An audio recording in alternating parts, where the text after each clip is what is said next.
Hi everyone, Anthony Fantano here, the internet's busiest music nerd, and it's time for a review, even though I'm kinda tie-tie.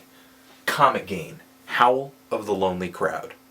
This album is that album. These guys are an English indie rock band, and before you throw them on top of your pile of other English indie rock bands, just hold on a second, because these guys are kind of veterans. They've been making indie rock since the 90s, and I think their sound has slowly developed, and this album is one of their most mature releases so far, I think. While Comet Gain doesn't do anything I haven't heard before, really, they do what they do pretty well and with a lot of heart. This band's discography has a range of different sounds. Some tracks and releases of theirs consist of mainly upbeat, twee-pop tunes with pretty instrumentation, and others are pretty lo-fi, have a really distorted, raunchy sound, and are basically garage rock. The band's recent releases are sort of showing a very tuneful side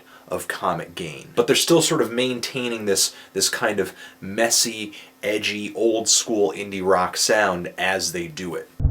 All the tunes on here are packed with trebly guitars, acoustic guitars, really simple, straightforward drumming, fuzzy bass lines, and boy-girl vocals that sort of intertwine with one another nicely on some tracks and sort of switch off singing lead vocal with other tracks. And there's a lot of nice extra instrumentation arranged around this rock instrumentation, which isn't a total surprise because past releases from these guys have sort of played that card. On the second track on here, there are some very nice horns that sound like they could be on a Neutral Milk Hotel song. A couple tracks on here feature some nice organ. The third track has a really nice kind of wailing violin, just sort of like, you know, bouncing on top of the song. And the ninth track had a nice touch of piano in it that I loved. Now, the lyrics on this LP, which is really where I sort of get the majority of this band's personality from, can range from being really simple, straightforward,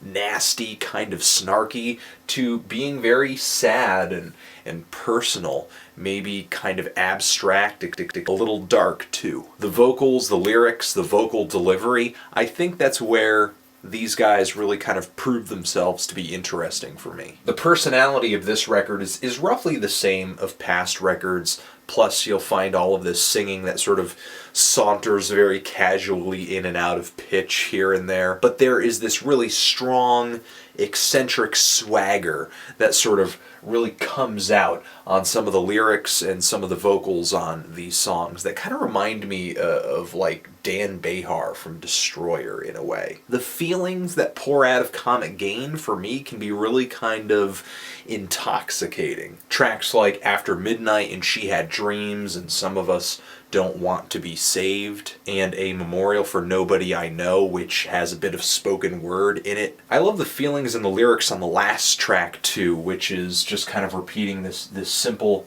vocal line saying, I was born when she kissed me, I died when she left me, I lived a few weeks while she loved me. I don't know, that last line, that last part about living those few weeks, that really just kind of hit me and kind of got me all sad and really kind of made me nostalgia hard a little bit for a moment there when I used to enjoy old school indie rock so much more when it felt, you know, newer and fresher to me. And I know that nostalgia wouldn't have come if I didn't think these guys were doing what they did pretty well. The slower tracks on this LP for me just feel so heavy, just feel really kind of distinct. It's the faster and more aggressive moments on here that I think can be a little hit or miss. Like the track Working Circle Explosive, which is so simple and so fuzzy that I think it kind of loses a bit of flavor. But the song Una Baines, on the other hand, has a really fat bass line and this really high-pitched organ and this eccentric hook that kind of goes like, Una, Una, Una, Una, Una Baines. As far as negatives on this album go, like I said, this sound is pretty well traveled, and because of that, a lot of the ideas that Comet Gain plays with, they feel a little deja vu, they feel a little borrowed from time to time. The guitar riff on Herbert Hunk has been just about everywhere. And the hooks and the chords on the first track, the second track, and the seventh track just feel so oddly similar. I can't get past it. Still, the total package of this album is just a really nice take, a nice reinterpretation of old school indie rock, really kind of keeping the torch lit. It's not cheapened by slick, poppy commercialism, and yet it doesn't feel so messy and half-assed and effortless that it kind of sounds like you're getting basically nothing. Like I said, nothing completely new if you're a fan of groups like the Pastels or the Shop Assistants, or even newer C86 revivalists like the Pains of Being Pure at Heart.